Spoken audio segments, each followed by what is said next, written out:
Hi students, welcome to Chennai Sri Vellur. நம்ம அகாடமியில வர்ற சண்டேல இருந்து அட்மிஷன்ஸ் போயிட்டு இருக்கு. குரூப் 4ல ஒரு நல்ல ஓரளவுக்கு டீசென்ட்டான ஒரு காலி பணியிடம் வந்திருக்கு நியர் டு 4000. அந்த எக்ஸாமுக்கு இந்த குரூப் 4 நீங்க ப்ரிப்பேர் பண்றீங்களா? நம்ம அகாடமியில அட்மிஷன்ஸ் போயிட்டு இருக்கு. நம்ம அகாடமி வேலூர்ல தினகரன் பஸ் ஸ்டாப்புங்கிற அமைஞ்சிருக்குது. அட்மிஷன் போட்டு நினைக்கிறவங்க 9043211411ங்கிற நம்பருக்கு கேட்டுக்கோங்க, என்கொயரி பண்ணிக்கோங்க. Hi students, welcome to Chennai AS academy Vellore. Group 4க்கான நோட்டிஃபிகேஷன் வந்திருக்கு. நோட்டிஃபிகேஷன் வேகமாக படிச்சுட்டு இருப்பீங்க. எல்லாருமே அப்ளை பண்ண ஆரம்பிச்சிருப்பீங்க நினைக்கிறேன். பார்த்து கேர்ஃபுல்லாக கரெக்டான டாக்குமெண்ட்ஸ் அண்ட் நம்பர்ஸை வச்சு நீங்கள் அப்ளை பண்ண ஆரம்பிங்க. ஓகேங்களா? பின்னி நம்ம லாஸ்ட் ஒரு இடத்துல குரூப் 4உடைய கட் ஆஃப் என்னவா இருந்திருக்கு, இப்போ கட் ஆஃப் என்னவா இருக்கலாம் அப்படிங்கிற ஒரு விஷயத்தோட நம்ம பேசுகிறோம். ஓகேங்களா? இப்போ கட் ஆஃப் அதை பற்றி என்ன தெரிஞ்சுக்கணும். கட் ஆஃப்னா என்ன, புதுசாக வீடியோ பார்க்குறவங்க தெரிஞ்சுக்கோங்க. கட் ஆஃப்னா என்னன்னா, ஒவ்வொரு கம்யூனிட்டிலையும் வேலை வாங்கினவங்களுடைய கடைசி மார்க். உதாரணத்துக்கு எம்பிசியில் ஒருத்தரோ பிசியில் ஒருத்தர் கம்யூனிட்டி இருக்காருன்னா, அவர் அந்த கம்யூனிட்டி நிறைய பேர் வேலை வாங்கியிருப்பாங்க, 1000க்கு மேற்பட்ட மக்கள் வேலை வாங்கியிருப்பாங்க. அதில் கடைசியாக ஒருத்தர் வேலை வாங்கியிருப்பார்ல, அவருடைய மார்க்கு தான் கட் ஆஃப் அப்படின்னு சொல்கிறோம். அந்த மார்க்குக்கு அப்புறம் தான் இருக்கு. அந்த மார்க்குக்கு மேலே கிடைச்சவங்க எல்லாருக்கும் தான் வேலை கன்ஃபார்ம் கிடைக்கும், ஒவ்வொரு கம்யூனிட்டிக்கும். ஓகேங்களா? அப்போ கடந்த வருட கட் ஆஃப் என்ன, இந்த வருஷம் என்னவா இருக்கும் அப்படின்றத பார்க்கணும். கட் ஆஃப்றது என்ன விஷயத்தை தான் வச்சு அசியூம் பண்ணுங்கிறது சொல்லிடுறேன். ஓகேங்களா? இப்போ கடந்த வருடம்னா கண்டினியூஸாக ஒவ்வொரு வருஷமும் குரூப் 4 நடக்கலை. 2022 குரூப் 4 நடந்தது, அடுத்து 2024 தான் நடந்தது, இப்போ 2025 நடக்க போகுது. திருப்பியும் சொல்கிறேன். ஓகே, 2022, அதுக்கு முன்னாடி 2019 நினைக்கிறேன், கொரோனாவுக்கு முன்னாடி நடந்தது. அதுக்கப்புறம் கொரோனா கேப்புக்கு அப்புறம் இப்போ சரி இந்த ரெண்டுக்கும் என்ன வித்தியாசம்? நான் இந்த ரெண்டையும் ஒன்றா இங்கே தனியாக எழுதியிருக்கேன். இந்த ரெண்டுலையும் அபவ் 9000 வேகன்சி. திருப்பி நான் சொல்லிட்டேன். ஓகேங்களா? இந்த ரெண்டுலையுமே கிட்டத்தட்ட 9000க்கு மேல காலி பணி இடங்கள் இருந்தது. இந்த எக்ஸாம் நடக்கும்போது 3 வருஷ கேப், 3 வருஷம் படிக்கிற ஆஸ்பிரன்ஸ் எல்லாம் சேர்ந்து இந்த வருஷம் எழுதுனாங்க. இந்த எக்ஸாம் நடக்கும்போது கிட்டத்தட்ட 2 வருஷம் 1.25 வருஷம் கேப். ஓகேங்களா?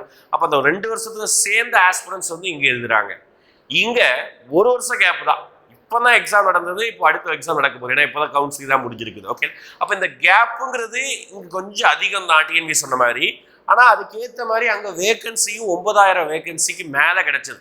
10,000 நியர் டு 10,000 தான் வந்தது. ஆனால் இங்கே நமக்கு கிட்டத்தட்ட 4000 வேகன்சி தான். ஓகே, ப்ளஸ் எல்லாம் போட முடியாது இப்போதைக்கு, 4000 வேகன்சி. ஆனால் திருப்பியும் சொல்லுறேன், கவலைப்பட வேணாம், கன்ஃபார்ம் உயரும். கான்ஃபிடென்ட்டாக சொல்லுறேன், கான்ஃபிடென்ட்டாக நோட் பண்ணி வச்சுக்கோங்க, கன்ஃபார்மாக உயரும். ஓகேங்களா?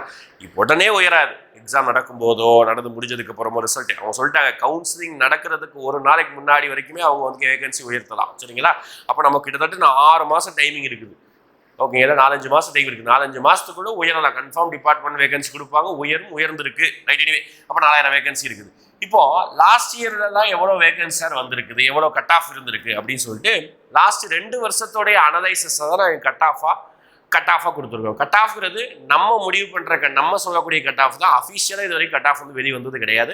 அப்படி பார்க்கும்போது இது லாஸ்ட் இயர் கட் ஆஃப். ஓகேங்களா? நான் இந்த வருஷம் கட் ஆஃப் என்னவாக இருக்குங்கிறத சொல்லுறது அது கடைசியாக சொல்கிறேன். ஓகேங்களா? இப்போ லாஸ்ட் இயர் கட் ஆஃப் சொல்லும்போது பிசி எம்பிசிக்கு எப்போவுமே கிட்டத்தட்ட இந்த 167 166 இந்த 2 நம்பரில் இருந்திருக்கு. ஓகேங்களா? எப்போவுமே பிசி எம்பிசியில் படித்தவர்களுக்கு இருக்கக்கூடிய மாணவர்களுக்கு 167 அந்த மார்க் இருக்கு. 166 67 இந்த மார்க் தான் இருந்திருக்கு. ஓகேங்களா? அடுத்து பிசிஎம். ஓகேங்களா? பிசி மைனாரிட்டி ஆர் முஸ்லீம் சொல்றோம்ல, அவங்களுக்கு வந்து பார்த்தீங்கன்னா 164 கட் ஆஃபாக இருந்திருக்குது. ஓகேங்களா? அவங்களோட கொஞ்சம் கம்மியாக இருந்திருக்கு. அடுத்து எஸ்சி கம்யூனிட்டி பீப்புளுக்கு 163 கட் ஆஃபாக இருந்திருக்கு. ஓகே, 163 கட் ஆஃபாக இருந்திருக்கு. எஸ்சி ஏல பார்த்தீங்கன்னா 161 கட் ஆஃபாக இருந்திருக்குது. எஸ்டியில் மிகவும் குறைவாக 156 கட் ஆஃப் இருந்திருக்கு. ஓகேங்களா? இது கடந்த 2 வருடங்களுடைய அனலைசிஸோடைய கட் ஆஃப். ஓகேங்களா? சார், இது நான் வெறும் இந்த கம்யூனிட்டி மட்டும் கிடையாது, இதுக்குள்ள நான் பிஎஸ்டிஎம் வச்சிருக்கேன், நான் உமனா இருக்கேன், நான் டிஸ்டிடியூட் விடோவா இருக்கேன், டைப்பிங் வச்சிருக்கேன். இந்த மாதிரி நிறைய கேள்வி வரும். ஏன்னா வீடியோ பார்க்குறவங்க எல்லாரும் நிறைய டிஃப்ரெண்ட் ஜேர்னல் இருந்து வீடியோ பார்ப்பீங்க. அப்படி பார்க்கும்போது பிஎஸ்டிஎம் குரூப் 4க்கு பெரிய அளவுக்கு ஒரு மேஜர் ரோல் ப்ளே பண்ணாது. திருப்பி நான் சொல்கிறேன். ஓகேங்களா? குரூப் 4 பொறுத்த வரைக்கும் பிஎஸ்சி, ஏன்னா தமிழ் தான் நமக்கு மேஜரு. முக்காவாசி எழுதுறது தான், அதுவும் இந்த எலிஜிபிளான பசங்கள்ல முக்காவாசி பசங்க மேக்சிமம் தமிழ் மீடியம் பிஎஸ்டிஎம்ஐ வச்சிருப்பாங்க. 1-2 பேர் வச்சிருக்க மாட்டாங்க. அதுவும் மேக்ஸிமம் இந்த பார்டர் மார்க் வந்துட்டாங்கன்னா பிஎஸ்டிஎம்க்கு கொஞ்சம் முன்னுரிமை வழங்கப்படும். பிஎஸ்டிஎம் வச்சிருக்கிறதுனால 3 மார்க் கம்மியாக 3 மார்க், அதாவது இப்போ இது சொல்கிறது எல்லாமே நம்பர் ஆஃப் கொஸ்டின்ஸ். திருப்பியும் சொல்கிறேன், கட் ஆஃப் நம்ம எப்போவுமே நம்பர் ஆஃப் கொஸ்டின்ஸ் வச்சு தான் பேசுவோம், மார்க் கிடையாது. 200 கொஸ்டின்ஸ்க்கு இவ்வளோ கொஸ்டின்ஸ் போட்டிருந்தாங்க போன தடவை. பிஎஸ்டிஎம் பெரிய அளவுக்கு ரோல் ப்ளே பண்ணாது. பிஎஸ்டிஎம்னா தமிழ் வழியில் படித்ததற்கான சான்றிதழ், ஓகேங்களா? அது பெரிய அளவுக்கு ஒரு ரோல் ப்ளே பண்ணலை பிஎஸ்டிஎம்க்கு, ஓகேங்களா? மேபி இந்தந்த இடங்கள்ல இந்தந்த கம்யூனிட்டியில் வேணால் மேபி ப்ளே பண்ணலாம். நான் ஸ்டார்டிங் இங்கெல்லாம் பெரிய அளவுக்கு ப்ளே பண்ணலை. சரி சார், உமன் கேட்டரியா இருக்கேன், கம்மியாகுமா?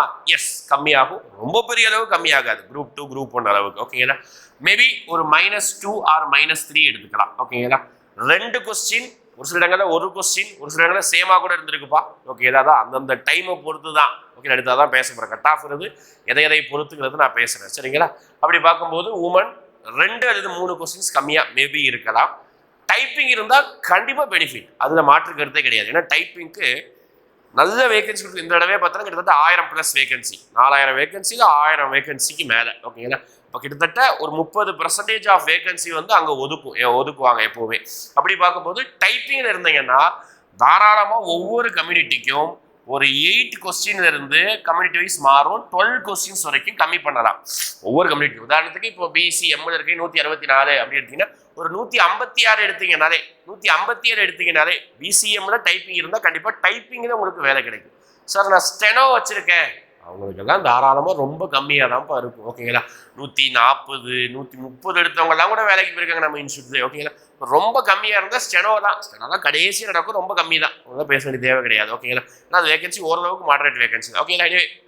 இப்போ டைப்பிங்கில் 8 to 12 அந்த ரேஞ்சில் கம்மி பண்ணிக்கலாம். ஸ்டெனோவுக்கு ஒரு 20 கிட்ட நீங்கள் என்ன பண்ணிக்கலாம், 20 ஒரு 15 கம்மி பண்ணிக்கலாம், 15 நம்பர் ஆஃப் கொஸ்டின்ஸ் அது கூட இருந்து கம்மி பண்ணிக்கலாம், ஒரு கம்யூனிட்டி பொறுத்து மாறுபடும், ஓகேங்களா? இப்போ இது லாஸ்ட் இயரில் இருக்கக்கூடிய லாஸ்ட் 2 இயர்ஸ் இருக்கக்கூடிய ஒரு தோராயமான ஒரு கட் ஆஃப்.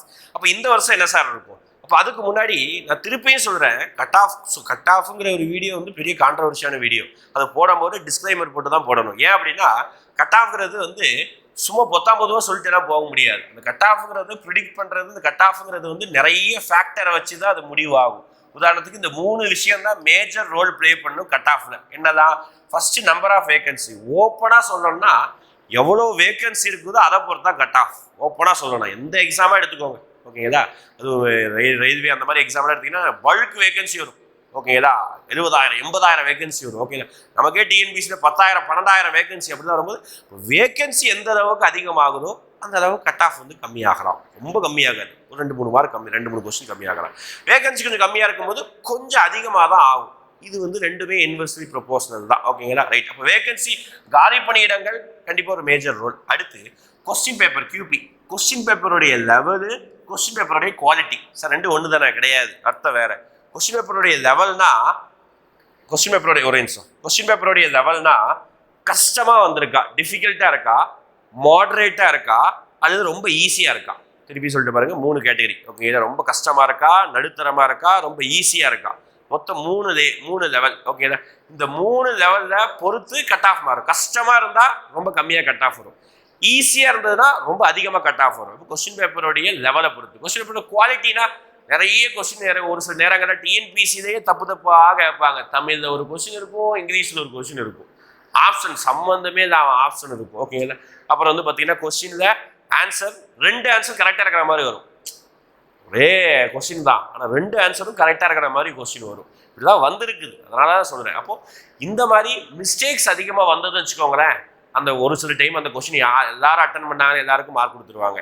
இல்லைன்னா ஏபி 2 பேருக்கு மார்க் கொடுத்துருவாங்க. இந்த மாதிரி நேரத்தில் ஒருத்தர் 165 போட்டிருந்தாலும் அவனுக்கு அந்த மார்க்கை போட்டுட்டு 166 மாறிடும் அவருக்கு, ஓகே? இதை புரியுதுங்களா? அப்போ இந்த மாதிரி கொஸ்டினுடைய குவாலிட்டி மிஸ்டேக் இல்லாமல் கொஸ்டின் இருக்கணும். எந்த அளவுக்கு மிஸ்டேக் இல்லாமல் ஸ்டாண்டர்டாக கொஸ்டின் இருக்குதோ அந்த அளவுக்கு கட் ஆஃப் வந்து பார்த்தீங்கன்னா கொஞ்சம் கரெக்டாக வரும். அடுத்து ரொம்ப முக்கியமானது நம்பர் ஆஃப் கேண்டிடேட்ஸ். எத்தனை கேண்டிடேட்ஸ் வந்து அப்ளை பண்ணுறாங்க. எப்போவுமே ஒரு நல்ல வேகன்சி வரும்போது அது குறித்த அவேர்னஸ் வந்து ரீச் வந்து பெருசாக இருக்கும் மக்கள்கிட்ட. சும்மா நம்ம பக்கத்து வீட்டு அங்கிள் தான் சொல்லுவார், என்னப்பா கவர்மெண்ட்ல 10,000 காலி பண்ணிட்டு இருக்காம உனக்கு ஒரு வேகன்சி நீ போய் வேலைக்கு அப்ளை பண்ணு அப்படின்னு சொல்லுவாங்க. இப்போ நம்பர் கம்மியாக வரும்போது அந்த அந்த அந்த அந்த என்ன சொல்றது, அந்த அவேர்னஸ் வந்து கொஞ்சம் கம்மியாக இருக்கலாம். அதே மாதிரி கேண்டிடேட்ஸை பொறுத்த வரைக்கும் லட்சக்கணக்கில் அப்ளை பண்ணுவாங்க, ஆனால் ஒரிஜினல் கேண்டிடேட்ஸ் இருப்பாங்க, ஆஸ்பிரன்ஸ், ஓகே? ஆஸ்பிரன்ஸ்னா ஃபுல் ஸ்ப்ளெட்ஜாக படிச்சுட்டே இருப்பாங்க. அந்த நம்பர் ஆஃப் பீப்புள் எவ்வளோ பேர் காம்படிஷன் பண்ணுறாங்க, ஒவ்வொரு கம்யூனிட்டிலையும் எவ்வளோ பேர் பண்ணுறாங்க, ஒவ்வொரு கேட்டகரியிலையும் எவ்வளோ பேர் பண்ணுறாங்க. இப்போ போன வருஷம் நல்லா படித்தவங்க தான் ஒரு 9,000 பேர் வேலைக்கு போயிட்டாங்க. நான் வச்சுக்கோங்க, போன தடவை எக்ஸாம் எழுதி ஒரு 9,000 பேர் ஓரளவு படித்தவங்க வேலைக்கு போயிட்டாங்க. சரி, அவங்க திருப்பி எழுத மாட்டாங்கன்னு நினைக்கிறீங்களா? எழுதுவாங்க. ஒரு சில டிபார்ட்மெண்ட், டாப் டிபார்ட்மெண்ட் மட்டும் தான் எழுத மாட்டாங்க, திருப்பி எழுதுவாங்க ஒரு சில பேர். அப்போ இந்த வருஷமும் புதுசாக ஆட் ஆவாங்க. ஆட் ஆகுறவங்க பழைய ஆஸ்பிரன்ஸ் பார்த்து என்ன செய்வீங்க? பயப்படுவாங்க. பழைய ஆஸ்பிரன்ஸு அவங்க கூட இருக்கிறவங்களே பார்த்து என்ன காம்படிஷன் அதிகமாகும். அப்போ இந்த நம்பர் ஆஃப் கேண்டிடேட்ஸு சின்சியர் ஆஸ்பிரன்ஸாக யார் இருக்காங்களோ அவங்களோட எண்ணிக்கையை பொறுத்தும் கட் ஆஃப் வந்து முடிவாகும் எக்ஸாம் டைமில். ஓகே, அப்போ இந்த 3 கேட்டகரி வச்சு தான் ஃபைனலாக வரலான்னு பேச வேணாம். ஃபைனலாக நமக்கு எவ்வளோ வரலாம், இந்த தடவை எவ்வளோ வரலாம். ஓகேங்களா? ரைட். அப்போ பிசி எம்பிசியாக இருந்ததுன்னா ஒரு 169 இதில் +or-2 போடுறேன். ஓகேங்களா? ஏன்னா அதான் சொல்லிட்டேன், இந்த கேட்டகரி தான் பொறுத்து தான். ஆனால் இந்த நம்பர் கண்டிப்பாக இருக்கும். ஓகேங்களா? இந்த நம்பர் அதாவது 167 171 வரைக்கும் தாராளமாக இருக்கும். அதை தாண்டி அதை குறைஞ்சி போகிறது கிடையாது. ஓகேங்களா? பிசிஎம்பிசி கான்ஃபிடென்ட்டாக சொல்கிறேன். ஓகேங்களா? அதனால தான் டார்கெட் பண்ணுறது எப்போவுமே டார்கெட் எவ்வளோ சொல்லுவாங்கன்னா எல்லா கம்யூனிட்டிக்குமே டார்கெட் 175+ சொல்லுவாங்க, அல்லது 170+ சொல்லுவாங்க. 170 போட்டாலே கன்ஃபார்ம்ப்பா அப்படின்னு சொல்லுவாங்க. ஓகேங்களா? அதனால தான் நானும் சொல்கிறேன், பிசிஎம்பிசியாக இருந்தால் 169 +or-2. பிசிஎம்முக்கும் எஸ்சிக்கும் நான் ஒரே கட் ஆஃப் சொல்லிடுறேன், 165 +or-2. எஸ்சிஏக்கு 163 +or-2. எஸ்சிக்கு அது அந்த டைமில் டிராஸ்டிக்காக குறையும் கூடும். ஓகேங்களா? அப்போ +or-3 or 4 கூட போடலாம். ஓகேங்களா? 158 சொல்கிறேன், ரொம்ப அதிகமாகாது. 58ஓட தான் அதிகமாக வாய்ப்பு இல்லை. ஓகேங்களா? கம்மியாக இருக்கலாம். ஓகேங்களா? எஸ்டிக்கு பொறுத்தவரைக்கும் இதுதான்.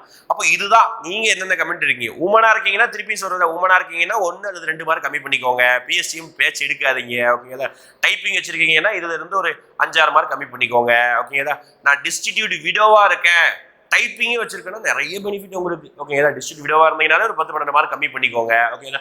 ஒவ்வொரு கம்யூனிட்டிக்கு வேகன்சி அந்த டைம் எல்லாரும் அப்ளை பண்ணுறதா சொல்லிட்டேன், அதை மாதிரி தான். ஓகேங்களா? ஸ்க்ரீன்ஷாட் எடுத்து வச்சுக்கோங்க, இதை மைண்டில் வச்சுக்கோங்க. இதை மைண்டில் வச்சு எப்போவுமே என்ன பண்ணுங்க அப்படின்னா படிக்க ஆரம்பிங்க. ஓகேங்களா? கான்ஃபிடென்ட்டாக படிங்க. கன்ஃபார்ம் வந்து நமக்கு வேலை கிடைக்குங்கிற நம்பிக்கையோடு படிங்க. பயத்தோடையும் படிங்க. ஐயோ இன்னும் இத்தனை நாட்கள் தான் இருக்குது, இத்தனை நாட்கள் தான் இருக்குன்னு பயத்தோடும் படிங்க. இன்னைக்கு ஷெடியூலை முடிச்சுட்டு தான் அடுத்த வேலை பார்க்கணுங்கிறதையும் கான்ஃபிடென்ட் எடுத்து படிங்க. ஓகேங்களா? தேங்க்யூ.